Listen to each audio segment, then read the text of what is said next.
Incorporaron. Domingo. Yeah. ¿Se puede echar por aquí? Sí, al pasito. ¿Y la Santa Madre de alguien se puede mencionar? Un poquito más al paso. ¿Y se le puede recordar la que lo llevó al bautismo, es decir, la madrina? Esa se puede decir. ¿En qué esquina estaba la gente? Dime. No, ¿en cuál esquina no están los fuñidos de IGC?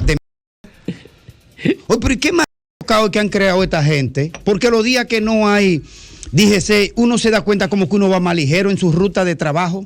Y entonces estos pendejos se ponen en cualquier esquina y sin ninguna lógica básica de 12C, 2 milímetros, dos ápices de inteligencia básica, agarran y llenan una esquina, entaponan la otra, le dan paso a uno a la otra, alan carro que tú dices, pero ¿cuál es que está alando si tú no lo ves que acaban de llegar? Mira, la realidad es que pero ¿cuál es la lógica del puñón de IGC de esto? De ordenamiento vial yo no sé prácticamente nada, pero yo comparto tus apreciaciones porque yo llego a las mismas conclusiones también. Déjenme decirle, yo vengo también con el enojo de durar 45 minutos en un Eso sitio duró en un solo tapón. Miren, no hay razón para que la policía sustituya los semáforos. No hay razón. Primero, porque el resultado de la sustitución de los semáforos es algo que me hace pensar que es una actitud subversiva, inducida para crear esta atmósfera de enojo injustificable entre la gente. Antanas Mocus dio una lección de organización de ciudad en Bogotá. Ahora mismo hay una conmoción en la policía.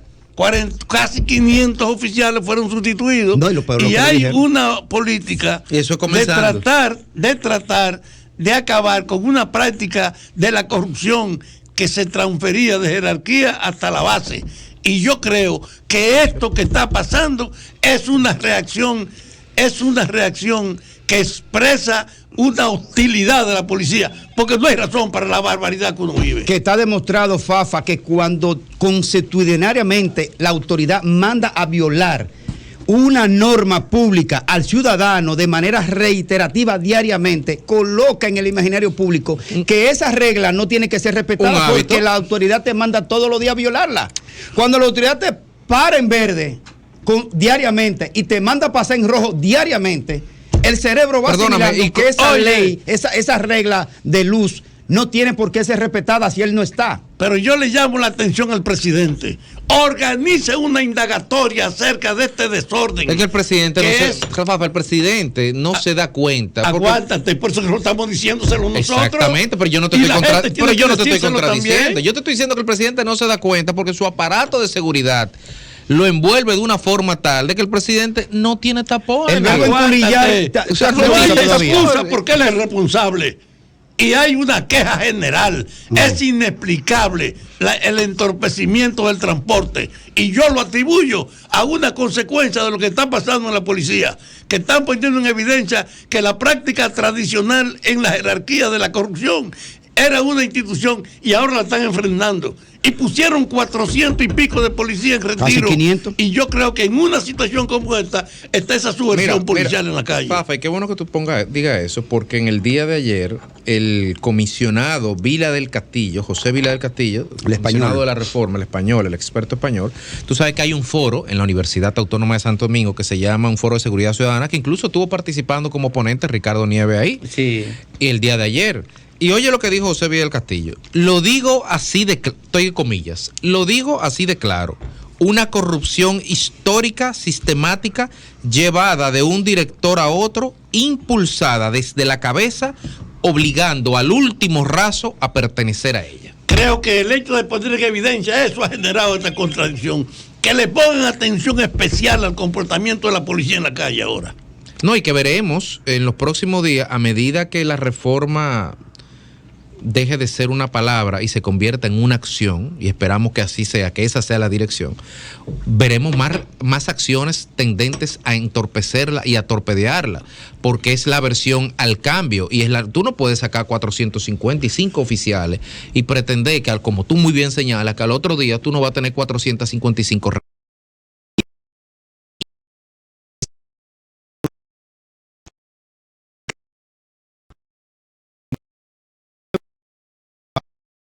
es purgar.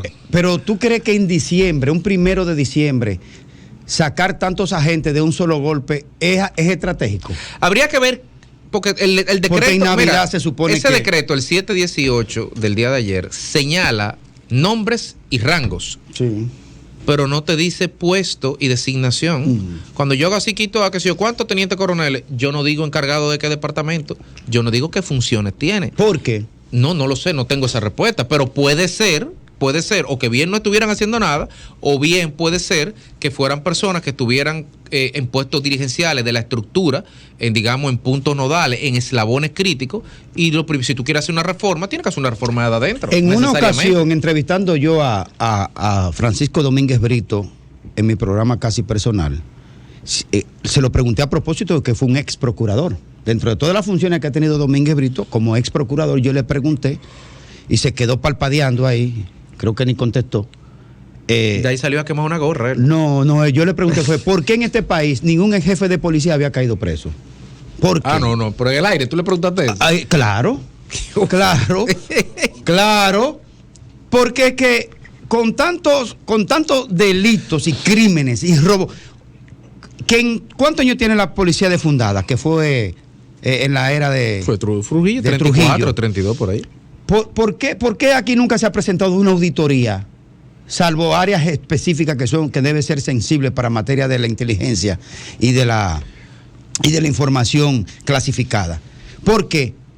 Porque la policía puede gastar miles de millones de pesos en compra de camionetas, porque puede comprar miles de millones de pesos en alimentos, porque puede comprar miles de millones de pesos en uniformes, porque puede pagar no sé cuánto de aquello, no sé cuánto de lo otro, y el país no puede saber en qué se gastan, ni cómo se asumen. Aquí se ha dicho que la mayoría de los jefes de policía que han llegado al puesto tienen que llevar una funda de cuarto al palacio para sacar el decreto.